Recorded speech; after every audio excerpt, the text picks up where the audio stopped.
Сайн байцгаана уу? За өнөөдөр та бүхэндээ биокарбоната буюу соодны тухай гайхалтай мэдээллийг хүргье. За тэгэхээр яаж хэрэглэх вэ гэхээр өдөрт 5 грамм буюу одоо цайны жижиг халбагнаас илүү хэрэглэж болохгүй гэж хэлж байгаа.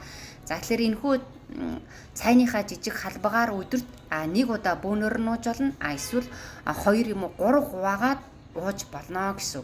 За жишээлх юм бол 3 хуваагаад уунаа гэж бодоход өглөө өлийн илгэн дээрээ цайгаа уухаасаа өмнө 100 г халуун бүлээн усанд амны нөгөө цайныхаа жижиг халбагны 3 хуваасны нэгээр соодоо хийгээд за баг зэргийн лимонтой хольж уух юм бол лимон тэр соодны бас шимэгдэлтийг маш сайн сайжруулж өгдөг гэж хэлж байгаа. Кофеина бас их сайн гэж хэлж байгаа маа. Хольж энэ хоёртой одоо найруулж уух юм бол их зүгээр гэж хэлж байгаа. За өглөө өлийн илгэн дээрээ ингээ уучихсан. За өдөр хоол идэхээс 1 цаг юм уу 30 минутын өмнө бас одоо 3 хуваасныхаа нэгийг мөн бас найруулад уучиж болно. За орой мөн хоол идэхээс хоол идэхийнхээ өмнө бас ингээд найруулад уучиж болно гэсэн. За өдөрт ингээд 3 хуваагаад ууж болно. Эсвэл 2 ч юм уу 1 удаа ингээд уучиж болно.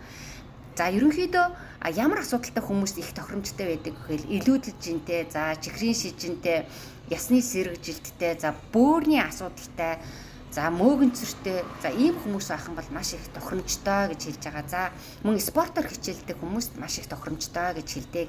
За биокарбонатыг ямар хүмүүс ууж хэрэглэж болохгүй гэхлээр гүүлэгдэг, ходоод гидсний асуудалтай, илгэний асуудалтай, за аспирин уудаг хүмүүс байх юм бол хэрэглэж болохгүй гэж хэлж байгаа. За биокарбонатыг ууснараа бидэнд цусан дахь хүчлэг шүлтлэгийн хэмжээг маш сайн тэнцвэржүүлж өгдөг гэж байгаа энэ хүү сод маань. Тэгэхээр энэ цусан дахь хүчлэг шүлтлэгийн хэмжээ тэнцвэртэй байна гэдэг бол эрүүл мэндэд маш чухал юм байлээ шүү. За дээрэс нь бөөрийн эрүүл мэнд бөөрийн асуудалтай хүмүүс байх юм бол хэрэглэх хэрэгтэй. Тэгэхээр энэ бол бөөрийн үйл ажиллагааг маш сайн дэмжиж өгдөг. Шээсийг бол маш сайхан цэвэршүүлж өгдөг гэж хэлж байгаа. За дээрэс нь за нөгөө цусны инсулиний хит их мэдрэмтгий байдал гэдэг. Тэгээд цэхрийн шижинтэй хүмүүсийн за тэр хит их мэдрэмжтэй байдлыг нь бас нэмэгдүүлж өгдөг, сайжруулж өгдөг гэсэн үг хит их мэдрэмтгий байдлыг. За мөн нөгөө энергийг зарцуулалтыг их нэмэгдүүлж өгдөг. Тийм болохоор спортын хүмүүс одоо хэрэглэхэд их тохиромжтой гэж байгаа. Дээрээс нь нөгөө булчингийн нөхөн сэргээлтийг маш сайн дэмжиж өгдөг. За булчингийн өвдөлтийг бууруулж өгдөг.